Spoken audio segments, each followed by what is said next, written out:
cualquier pregunta ahí. Entonces vamos a hablar, como dijo Mao, acerca de la veracidad de la Biblia y quiero para empezar como que ustedes puedan detenerse un momento y pensar como por qué la Biblia es un libro especial.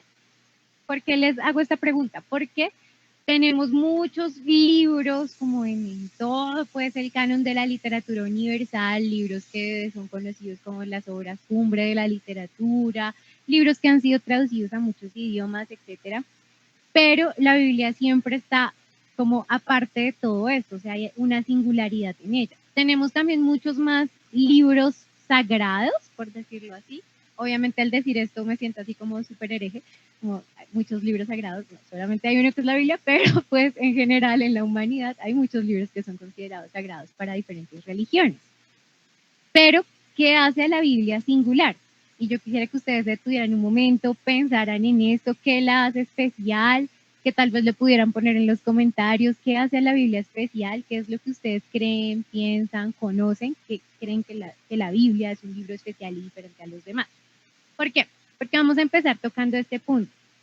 ¿Por qué la Biblia es tan especial? Porque la Biblia es singular respecto a todos los demás textos que existen en la humanidad.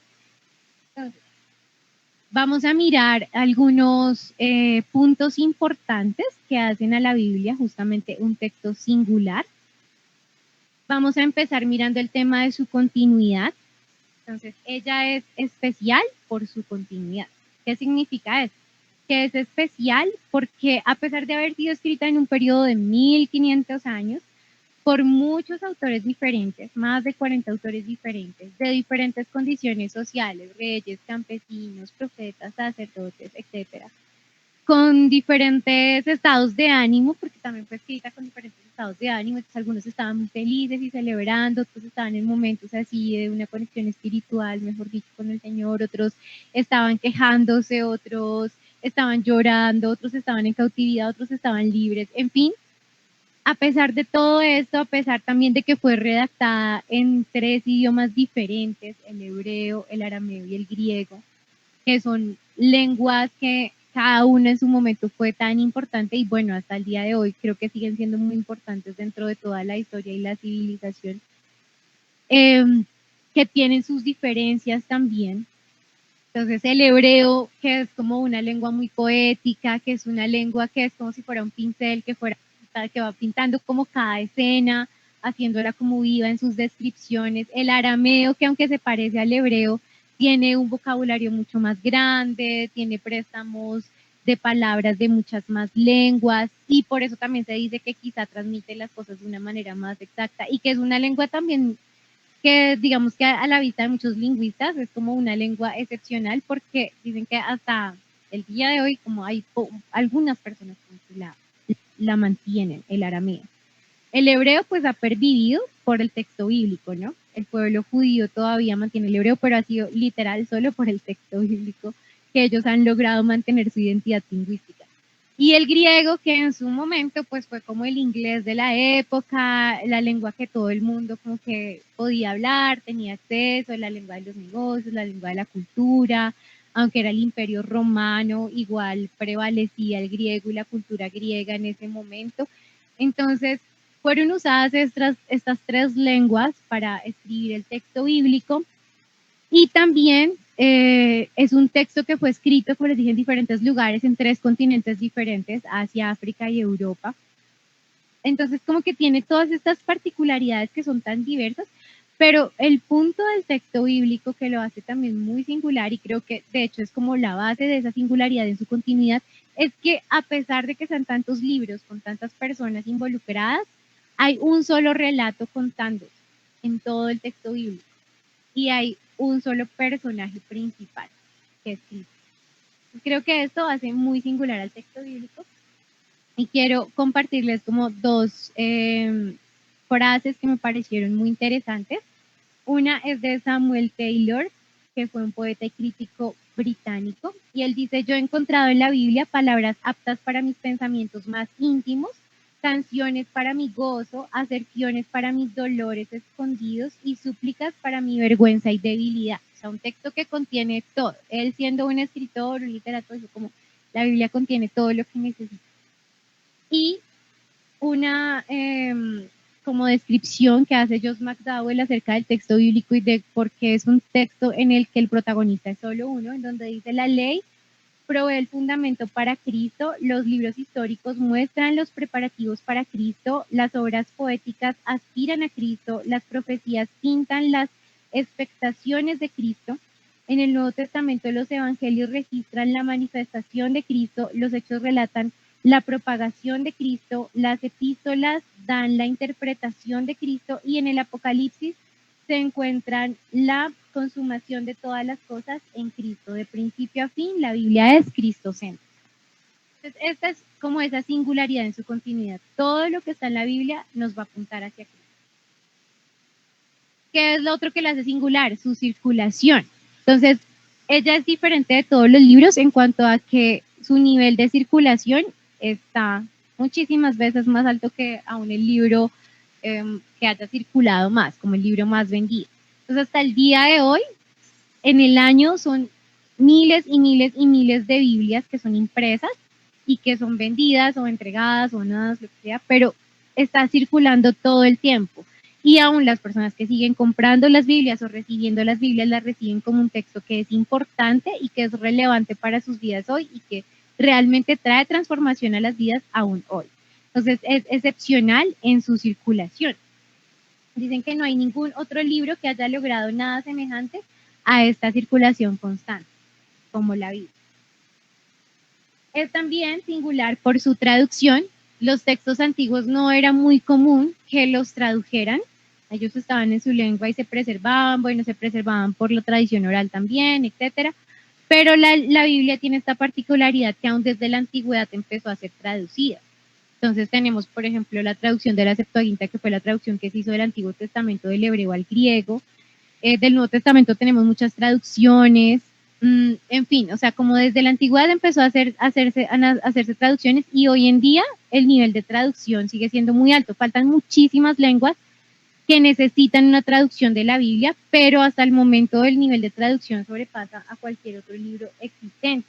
Entonces, según las estadísticas de Wycliffe, que es un ministerio que trabaja en traducción, estas estadísticas ellos las publicaron en octubre del año pasado, dicen que existen 7.300 idiomas en el mundo, 7.360, perdón. De estos se ha traducido la Biblia completa a 704, el Nuevo Testamento a 1.551 y porciones de la Biblia a 1.160, para un total de 3.415 idiomas que cuentan con algún pasaje de las Escrituras traducidos.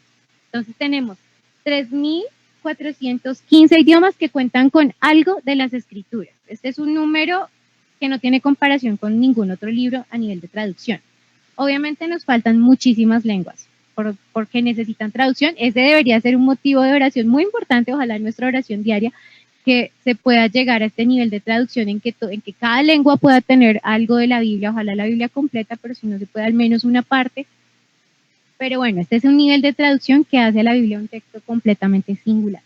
Tenemos también como singularidad su supervivencia. Uno a través del tiempo, que obviamente pues fue hecha, como ustedes saben, los manuscritos en papiros, pergaminos, etcétera, materiales perecederos, en condiciones pues que no eran las que tenemos hoy en día, en fin, pero ella permaneció a través del tiempo. Vamos a hablar ahorita más adelante un poco acerca de la transmisión textual, de todo esto, de cómo es que podemos confiar en los textos que tenemos hoy, esto, pero esta es una de las cosas que la hace muy singular y cuando veamos esa parte vamos a ver por qué es tan singular. También a través de persecuciones, como ustedes saben, pues la Biblia pudo haber sido destruida hace muchos siglos y no fue así. Y de hecho vamos a ver otras cosas también como de textos que hacen que haya un sustento para el texto que tenemos hoy, que muestran que por más persecución que hubiera, no iba a ser destruida. O sea, realmente el Señor estaba cuidando como de esto. Y bueno, Israel también sufrió todas las invasiones, exilios, etcétera, pero la Biblia, el texto bíblico fue preservado. Y tenemos también su preservación a través de la crítica.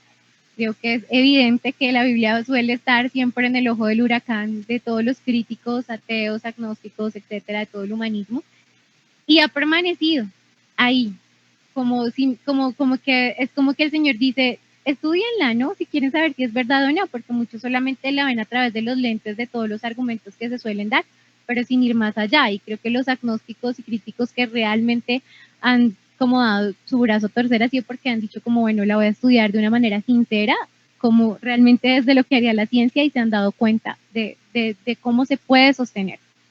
Y de hecho hay un dato muy curioso, que me parece muy curioso y se los quise poner acá, bastante paradójico, es acerca de Voltaire. Dice, el famoso incrédulo francés que murió en 1778 declaró que dentro de 100 años el cristianismo sería arrastrado y pasaría a ser pura historia. Solamente 50 años después de la muerte de Voltaire, la Sociedad Bíblica de Ginebra utilizó la prensa de Voltaire y su casa para producir montones de Biblias. Así que ahí quedó el crítico versus la Biblia. ¿Qué más la hace singular? Sus enseñanzas. Hay 3 puntos en sus enseñanzas que la hacen singular. Uno, la profecía. Y esto es muy importante. ¿Por qué? Porque no hay ningún otro texto de la antigüedad ni ningún otro texto sagrado que contenga el tipo de profecías que la Biblia contiene, como de destrucción y juicio contra naciones, etcétera. Y además, profecías que históricamente se ha comprobado que se hicieron realidad, ¿sí? Como viene un juicio y no sé, Edom va a ser destruido, Nínive va a ser destruido. Se da la profecía, 200 años después sucede. Históricamente se comprueba.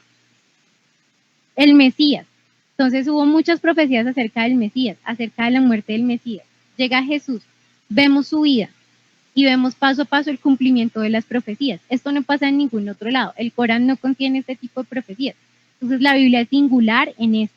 Y creo que si nos pusiéramos a estudiar la vida de Jesús, creo que sería suficiente para ver cómo todo como todas las profecías se van cumpliendo. O sea, realmente cuando Dios, lo que Él dice, si Él manda una palabra, esa no cae a tierra, se va a hacer.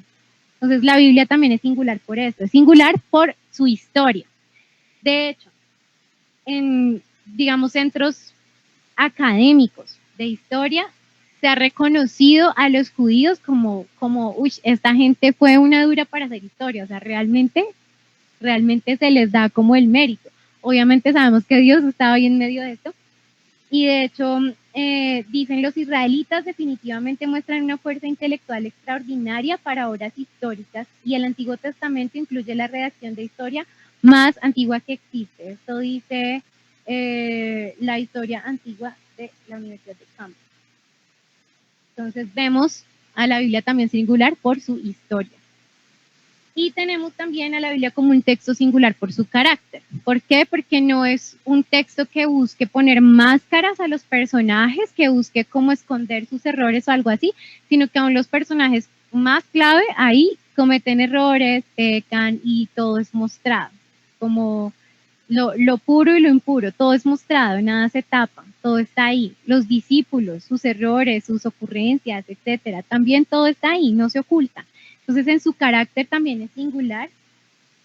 Y Lewis Schaeffer decía, la Biblia no es un libro que algún hombre escribiría si pudiera, ni es un libro que el hombre podría escribir si quisiera. Porque justamente creo que desde nuestra mirada humana siempre vamos a buscar cómo tapar cosas y etcétera, pero la Biblia no hace eso. Es singular también por su influencia en la literatura, en la civilización. Creo que para esto, pues, no hay que decir mucho, lo sabemos. Espero que lo sepan. Si no lo saben, por favor, vean todo lo que se ha producido a partir de la Biblia. Demasiada literatura, música, teatro, bueno, las artes desde el inicio tuvieron mucha influencia bíblica. Obviamente toda la Edad Media está permeada por esto, pero aún el Renacimiento va a traer todo esto y de hecho antes muchas de las innovaciones artísticas venían también desde ahí, y pues nuestra civilización y nuestra cultura está absolutamente también permeada por las enseñanzas del texto bíblico. Tenemos entonces, les puse aquí como un collage solamente de algunas muestras pictóricas de artistas, grandes artistas y bueno, pinturas como de renombre que tienen que ver con textos bíblicos. Esto es solamente una pequeña muestra porque de eso hay por montones. Y vitrales, etcétera.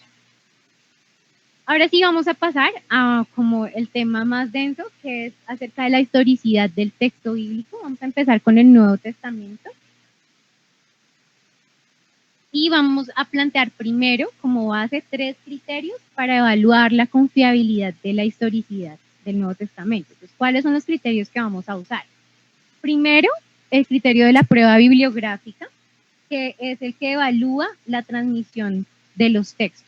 ¿Y cómo se dio esa transmisión textual? En el caso del Nuevo Testamento, como tenemos una cantidad de manuscritos tan grandes y bueno, vamos a ver como todas las particularidades que tiene, es como ver cómo estuvieron realmente todos estos manuscritos, copias y todo esto realmente conectados con el original, qué tan seguras son sus lecturas, etc. ¿Cómo se dio esa transmisión del texto? El segundo criterio es la evidencia interna, que es donde ya se evalúa el texto internamente, como si es coherente, si contiene contradicciones, cuáles fueron las fuentes que usaron los autores para narrar lo que narran, etc. Y la evidencia externa, que apunta a mirar qué fuentes externas, es decir, qué textos externos al Nuevo Testamento sustentan lo que se dice en el Nuevo Testamento. Entonces vamos a ver fuentes tanto cristianas como no cristianas de ese momento que sustentan la historicidad del Nuevo Testamento. Entonces vamos a empezar con la prueba bibliográfica en la que se tiene en cuenta la transmisión textual. Entonces, primero la cantidad de manuscritos y su cercanía al original. El Nuevo Testamento es de los textos antiguos el único que tiene esta cantidad de manuscritos tan impresionante. No tenemos originales y eso lo quiero dejar claro ni para el Antiguo Testamento, ni para el Nuevo Testamento, ni para, yo creo que ningún texto antiguo. No sé si hacer esta aseveración, pero bueno, básicamente para los textos bíblicos no tenemos originales, ¿sí? Para que ustedes lo tengan claro, pero no se alarmen por esto, tranquilos, todo está bien. El Nuevo Testamento está preservado en unos 5.686 manuscritos parciales o completos, y estos fueron copiados a mano desde el siglo II hasta el siglo XV, y a estos podemos sumarles más de 10.000 copias de la Vulgata Latina y por lo menos 9.300 de otras versiones antiguas. O sea, tenemos muchísimos manuscritos. Estos 5.686 son en griego, o sea, es decir, como copias como tal del Nuevo Testamento. Estas otras que nombramos ahí de 10.000 copias de la Vulgata y 9.300 de otras versiones son las traducciones que en su momento se hicieron a otras lenguas que también van a ser importantes para sustentar el texto bíblico. Entonces tenemos cantidad para estudiar muchísimo y para ver si realmente el texto está bien o no. Tenemos también, bueno, ahí les aclaro, como no hay manuscritos originales, pero pues por las copias, así que se puede reconstruir con seguridad cuál fue el texto original. Y se dice que es el libro mejor preservado del mundo antiguo. Este cuadro que les estoy mostrando aquí es muy importante, y yo sé que ustedes lo van a ver ahí un poco raro como esto de qué se trata, pero este cuadro básicamente es un cuadro comparativo. Este cuadro lo saqué de un libro muy chévere, que de hecho acá lo tengo, y se los voy a mostrar para que si algún día en su vida lo pueden tener, lo tengan. Me parece o sea, se dedicaron así súper cuidadosamente y juiciosamente a hacer este estudio, que fue Josh McDowell. Él era de hecho un ateo. Nueva evidencia que demanda un veredicto es un libro muy, muy interesante para todo este tema. Tal vez es un poco denso, entonces tal vez si no tienen cercanía como con esta cuestión de los textos y esto les resulte muy difícil leerlo, pero bueno, básicamente aquí están viendo un poco de lo que está ahí contenido. Entonces, en este cuadro tenemos comparación de textos antiguos. Tenemos autores muy importantes como Homero, Heródoto, etcétera. Y tenemos ahí en la penúltima columna, ustedes ven, se llama intervalo, es el intervalo de tiempo que hay entre el original y la copia más antigua que se tiene. Esto es importante porque esa lejanía en el tiempo o cercanía en el tiempo nos asegura qué tan confiados o qué tan desconfiados deberíamos estar en cuanto a la lectura que se tiene hoy respecto al texto original. Entonces vamos a mirar los textos fuera de la Biblia. Tenemos para la Ilíada 400 años de diferencia respecto al texto original. Para Heródoto, el padre de la historia, es conocido en todos los departamentos de historia académicos, Heródoto, el padre de la historia. Pero tenemos un rango de 1.350 años entre el texto original y la copia más antigua que se tiene. Tucídides, 1.300 años. Platón, 1300 años, y bueno, ahí pueden ver como hay autores muy importantes, Julio César, Tito Livio, Tácito, en fin.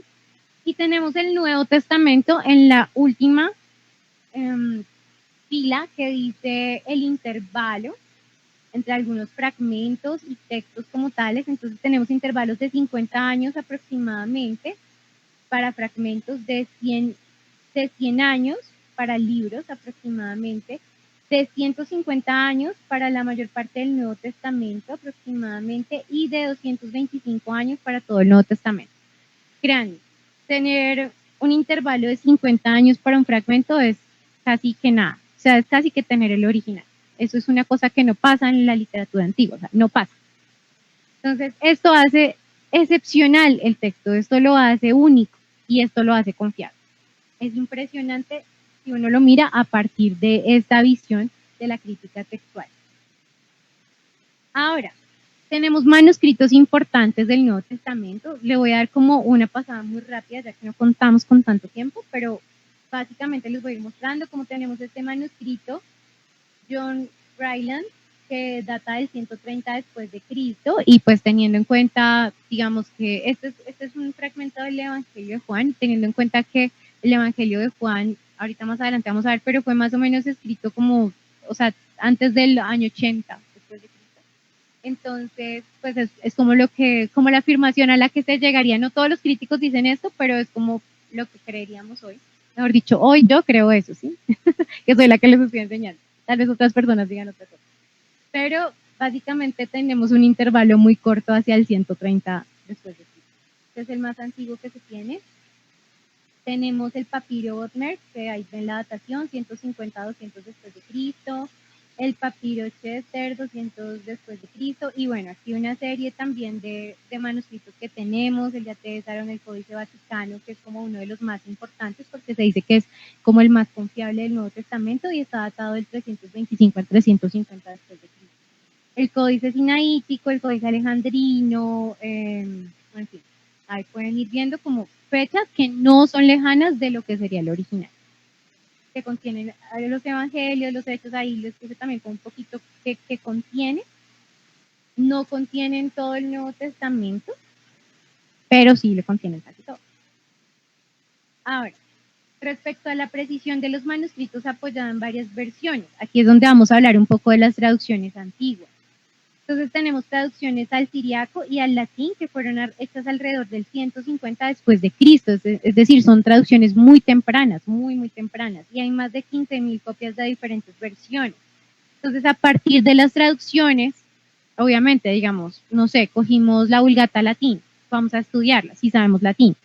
Entonces podemos acercarnos a la Vulgata latina y luego contrastarla con un manuscrito del griego y vamos a ver cómo, bueno, sí, vienen de la misma fuente, sí, como para poder contrastar si realmente está ligado al original, qué cambios hay. Entonces las versiones, que son las traducciones, nos sirven para eso, para poder ver, uy, ¿será que viene de una fuente que no tenemos hoy en día? ¿Viene de un manuscrito que no hemos encontrado, que no está? Cosas así. Entonces tenemos las versiones siriacas, tenemos las versiones latinas, que también son hartas, y pues que son tempranas. Las versiones coptas y otras versiones, ya como la armenia, la gótica, la georgiana, la etiópica y la nubia. Entonces hay como todo un arsenal de textos en los que se puede estudiar para determinar si sí podemos confiar o no en el texto. La precisión de los manuscritos apoyada por los leccionarios. Esta es otra fuente importante. ¿Qué eran los leccionarios? Los leccionarios eran como libritos que preparaban los padres de la iglesia primitiva, en los que ellos básicamente como que organizaban las enseñanzas que se iban a dar en sus reuniones de adoración, ¿sí? En sus cultos. Entonces ellos preparaban estos leccionarios, entonces por decir, vamos a leer los evangelios, entonces vamos a leer Juan 1 hoy, en la siguiente reunión Juan 2, no sé. Entonces ellos iban poniendo todas las citas de los textos en los leccionarios y lo usaban en la reunión. Entonces al encontrar estos leccionarios, pues tenemos una fuente también importante del texto, porque ahí están las citas a los textos del Nuevo Testamento. Los fragmentos más antiguos provienen del siglo IV y los que están completos son del siglo VIII en adelante, y ustedes dirán, no, pero eso ya está muy lejano. El punto es que los leccionarios eran muy conservadores en su preservación del texto, entonces ellos iban a usar manuscritos que ellos sabían que eran confiables y que estaban apegados al original. Entonces por eso son como fuentes también importantes a la hora de estudiar la confiabilidad del texto. También tenemos la precisión de los manuscritos apoyada por los primeros padres de la iglesia. Este punto me parece súper lindo y ya les voy a explicar por qué es súper lindo y también muy importante. Justamente creo que esta frase que les puse ahí lo resume un poco, y es que las citas son tan numerosas y amplias que si no existieran manuscritos del Nuevo Testamento, se podría reproducir el Nuevo Testamento a partir de solamente los escritos de los padres antiguos.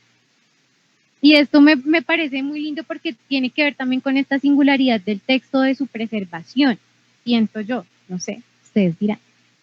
Pero creo que el hecho de que con solo las citas de los primeros padres de la iglesia, los escritos teológicos que ellos hicieron, podamos encontrar todo el Nuevo Testamento. De hecho, hubo un hombre que se encargó como de decir, bueno, voy a revisar y voy a ver qué hace falta. Faltan solo 11 versículos del Nuevo Testamento en las citas. Es decir, todo nuestro canon del Nuevo Testamento está prácticamente ahí, en solo las citas de los primeros padres de la iglesia. No se habría perdido el Nuevo Testamento. ¿Cuál es el punto también? Que el ver los textos que estos primeros padres de la iglesia citaban nos deja vislumbrar también ya un canon que ellos tenían acerca de los escritos que ellos aceptaban como inspirados. Entonces vamos a ver que ellos van a citar los evangelios, ellos van a citar al apóstol Pablo, ellos van a citar al apóstol Pedro, ¿sí? Entonces también es como ir viendo también un poco la cuestión del canon. Entre los más importantes tenemos a Clemente de Roma, Ignacio, Policarpo, Clemente de Alejandría, Tertuliano, Hipólito, Justino Mártir, Orígenes y Cipriano. Muchos de ellos mártires pues en el momento de todo lo que pasó con el Imperio Romano. Entonces, ellos van a escribir para la iglesia, muchos de ellos están recibiendo también las cartas porque muchos de ellos son discípulos también de los apóstoles. Entonces ahí tenemos esta fuente.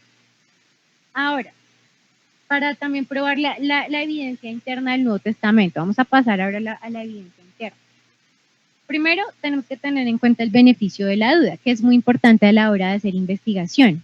Y es que es básicamente no entrar con prejuicios al texto. Si yo no puedo entrar ni con el prejuicio de esto es todo verdadero, obviamente uno como cristiano entra así, es como yo sé que es verdad, no sé qué, pero si queremos hacer apologética tenemos que ser un poco objetivos y entrar como con una visión de no quiero tener ningún prejuicio, sino quiero mirar qué me dicen las evidencias. Lo mismo si se está del otro lado, si se es un ateo, entonces no se puede entrar con prejuicios, hay que darle al texto el beneficio de la duda y que él realmente nos muestre si puede ser confiable o no, si tiene contradicciones o no, etc. Pues básicamente eso es el beneficio de la duda. Hay como muchas, bueno, tal vez muchas veces nos hemos encontrado con el tema de las contradicciones en la Biblia y como no, la Biblia no es fiable porque tiene contradicciones y entonces ¿cómo puedes confiar en ella? En fin, tal vez algunos de ustedes sí se han encontrado con esto. Y hay 10 reglas básicamente para poder entender como esto de las contradicciones y poder abordarlas. Entonces ahí les puse los 10 punticos que hay que tener en cuenta para entender estas aparentes contradicciones. El primero es lo que no está explicado no es necesariamente inexplicable. ¿Sí? Creo que es entendible simplemente por lo que dice el principio. Si que algo no esté ampliamente explicado ahí, no significa que no tenga una explicación. Eso no representa pues un error o algo así. El segundo, las interpretaciones erróneas no significan una revelación errónea. Muchas veces las personas que no creen se están guiando por las interpretaciones que otros tienen del texto, más no por lo que el texto dice. Y el hecho de que alguien lo haya interpretado mal no significa que el texto esté mal. El tercero es comprenda el contexto del pasaje.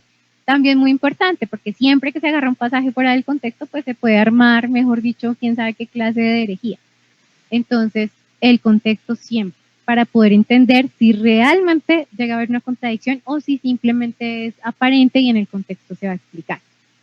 El cuarto es interpretar los pasajes difíciles a la luz de los más claros. Esto es muy importante, no nos podemos quedar ahí centrados en los difíciles. Y ahí hay otro pasaje que me habla claramente y que tiene que ver con el tema, pues yo debería acudir al que está más claro y poder tal vez ahí ver qué significa este que tal vez es muy oscuro para mí. El quinto, no fundamente la enseñanza en pasajes que no tienen un claro significado. Eso también es importante porque también podríamos sacar sectas si interpretamos algo mal porque no es claro para nosotros. Recuerden, las cosas más importantes siempre van a estar muy claras. Entonces, es como el centro del Evangelio está muy claro. El sexto, la Biblia es un libro humano con características humanas.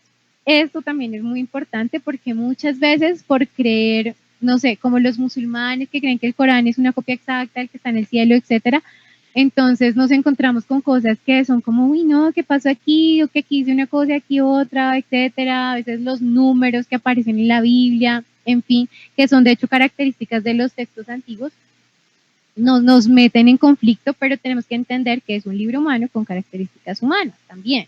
Obviamente esto no le quita la inspiración del Espíritu Santo, obviamente esto no le quita que es la palabra de Dios, pero el Señor usó hombres y él hizo que el texto estuviera cercano a nosotros. Si no lo hubiera traído un ángel sería como el texto allá, muy lejano, es cercano, ¿sí? Podemos entender también el corazón del texto porque hubo hombres implicados en ello. El Señor, qué lindo porque es como si Dios, que no necesita nada, igual quisiera trabajar en equipo con nosotros. Eso me parece súper lindo. Entonces, eso tenemos que tenerlo en cuenta. El séptimo, el hecho de que un reporte sea incompleto no significa que sea falso. Importante. El octavo, las citas del Antiguo Testamento en el Nuevo Testamento no necesitan ser siempre exactas y esto también es importante porque en la mayoría del Nuevo Testamento las citas que se ponen vienen de la Septuaginta. Entonces, como vienen del texto en griego, al hacer la traducción, por ejemplo, al español, pues van a quedar diferentes, o sea, va a ser una traducción diferente del verso como tal que encontramos en el Antiguo Testamento que ha sido traducido desde el hebreo. Entonces, para que podamos entender el contexto en el que escribieron, qué era lo que ellos leían y cómo citaban. El noveno, la Biblia no necesariamente aprueba todo aquello que registra. Sí, la Biblia registra cosas atroces, terribles, sanguinarias, pero eso no significa que Dios lo esté aprobando. Es la historia y es el corazón del hombre ahí revelado. Eso es importante. Décimo, la Biblia usa el lenguaje común, no técnico. También es importante porque, bueno, ahí vienen también como todas estas discusiones de que no, que es la Tierra la que gira alrededor del Sol y no el Sol el que gira alrededor de la Tierra y porque las cosas se describen así. Hombre, ellos estaban describiendo lo que veían. Sí, son escritores antiguos que no tenían este conocimiento y están escribiendo y describiendo lo que ellos ven, básicamente. El 11, la Biblia puede usar números redondos tanto como números exactos. Importante. El 12, advierta cuando la Biblia usa diferentes herramientas literarias. Entonces también es importante a la hora de la interpretación. ¿Qué tipo de texto es? ¿Es un texto narrativo que yo debo simplemente leer e interpretar literalmente? ¿O es un texto que tal vez contiene una metáfora, una alegoría, es un texto poético? No sé. Hay que tener como también esa claridad para interpretar. El 13, un error en una copia no se iguala con un error en el original. Entonces, eso también es importante y de hecho, cuando a la Biblia se le da esta característica de inerrante, se aplica al texto original, digamos. Obviamente, al hacer copias, muchas veces hubo errores. De hecho, en la Biblia no es como grandes errores, no, pero pues errores, no sé, de letras, de palabras que en realidad no son como fuertes a la hora del significado del texto, pero pues que hay personas que van a decir, ay no, pero entonces no debería tener errores. Pero pues es que, hombre, eran copitas a oscuras, en la luz de la vela y escribiendo, o sea, era un trabajo muy duro.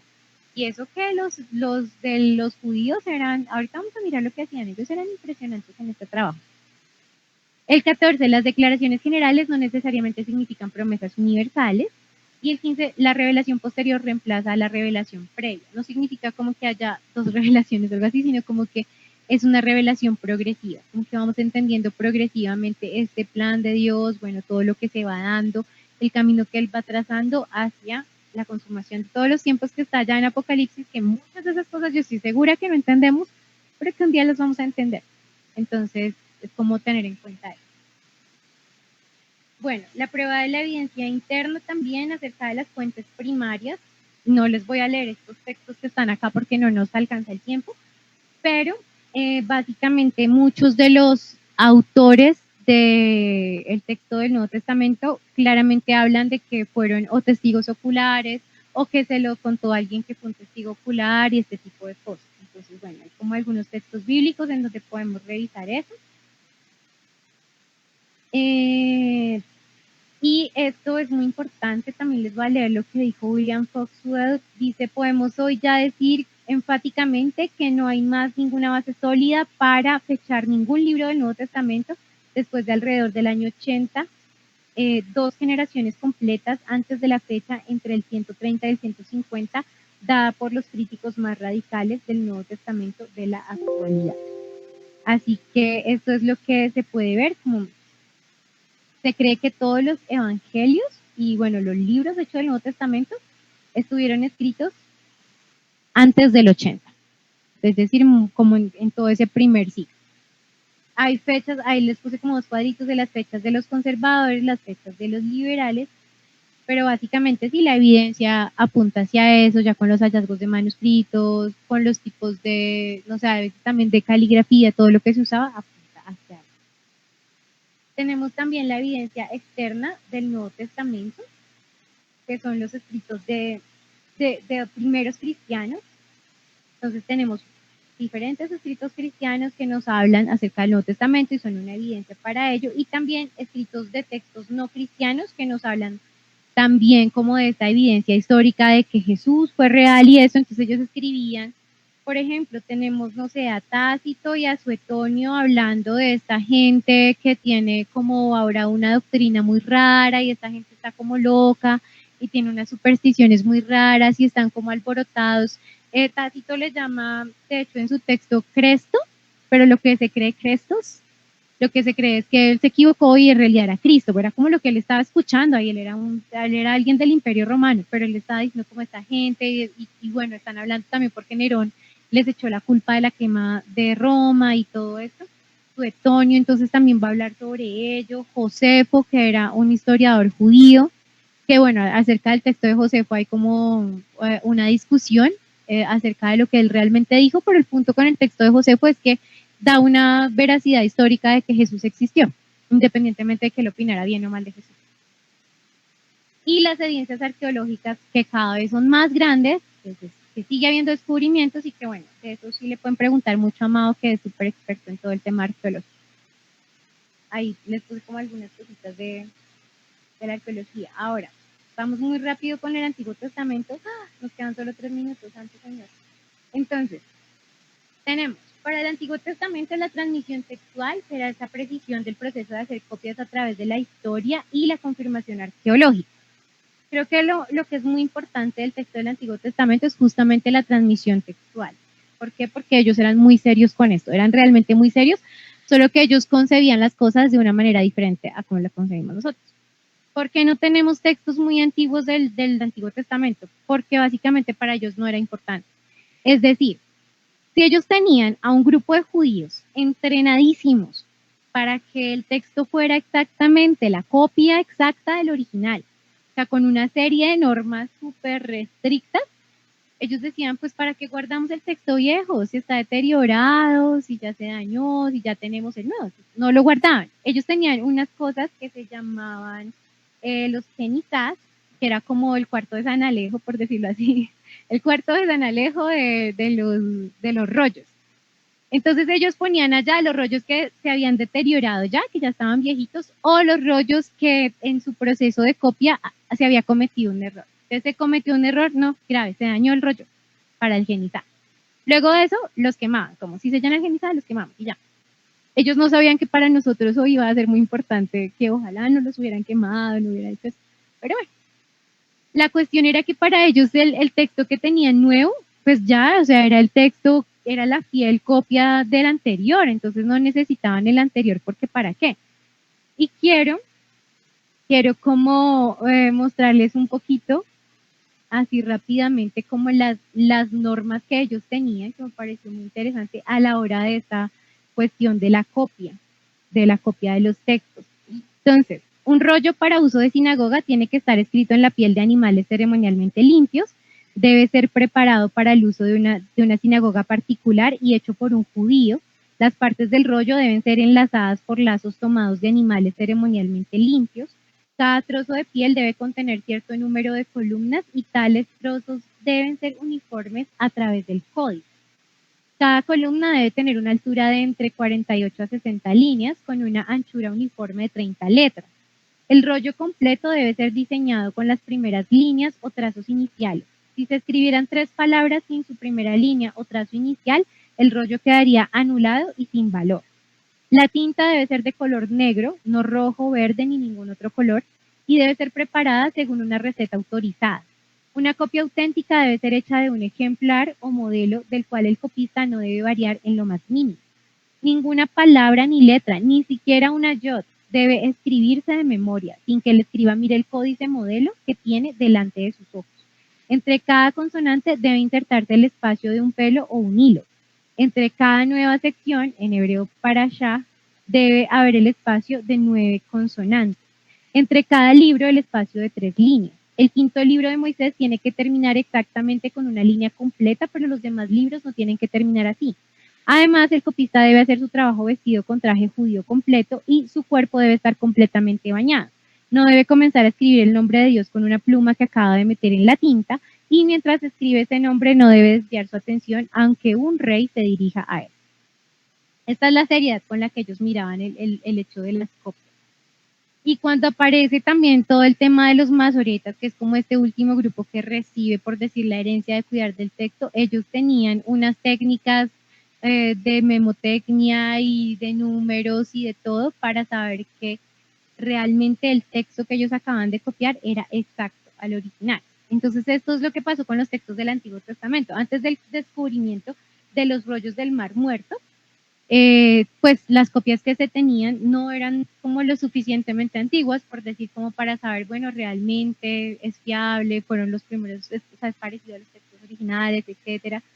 Pero cuando se encuentran los rollos del Mar Muerto que datan desde el siglo III antes de Cristo hasta el primero después de Cristo, pues ya llegan los expertos a decir, no, o sea, definitivamente hubo un cuidado textual y este texto es confiable. Tenemos diferentes códices. Estos son los personajes que cuidaban, como los diferentes grupos de personajes que cuidaron de esta transmisión textual. Los Soferim, los Sugot, los Tannaim, los Talmudistas y finalmente los Masoretas, que eran los que tenían todas estas cuestiones ceremoniales para el texto. El texto antes de los Masoretas era pues el hebreo, que es solamente consonántico, y luego ellos introducen ya lo que son las vocales. Entonces aquí tenemos el nombre de Elohim. Estos punticos que ustedes ven abajo, acuérdense que esto se lee de derecha a izquierda. Si les digo la primera letra es la de la derecha. Entonces, estos punticos que aparecen, 5 punticos que aparecen debajo de la Aleph, es una vocal, lo mismo que el puntico que aparece al lado de la siguiente letra y así. Esto no estaba en el texto original, ellos lo introdujeron para que la lectura fuera como más segura, pero pues con todo el cuidado que ellos tenían. Y bueno, aquí como algo acerca de los rollos del Mar Muerto.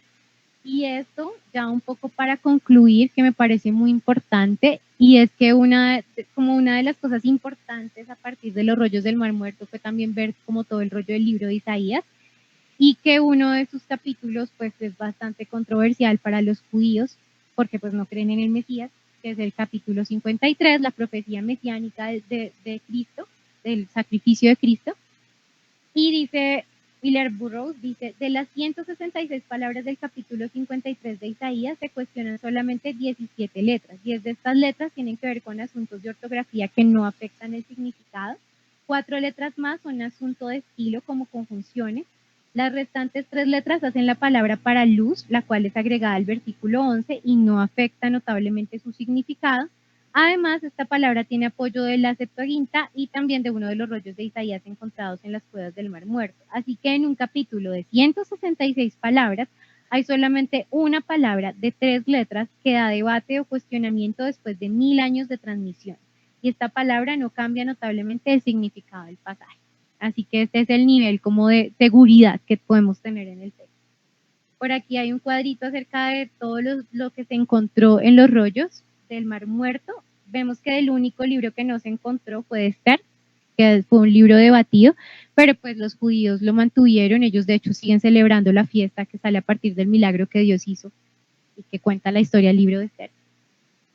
Y bueno, pues básicamente eso, hay otros manuscritos que no están en hebreo, pero que como al igual que en el Nuevo Testamento, pues nos brindan como esa seguridad textual, que son las traducciones, la Septuaginta que fue al griego y bueno, otras traducciones que se hicieron, las confirmaciones arqueológicas acerca de la historia y de que realmente existieron estos reyes, existieron estos pueblos, etcétera, que primero hubo mucha discusión, pero a medida que se han dado hallazgos arqueológicos se han dado cuenta como sí, es real y podemos confiar en lo que dice el texto.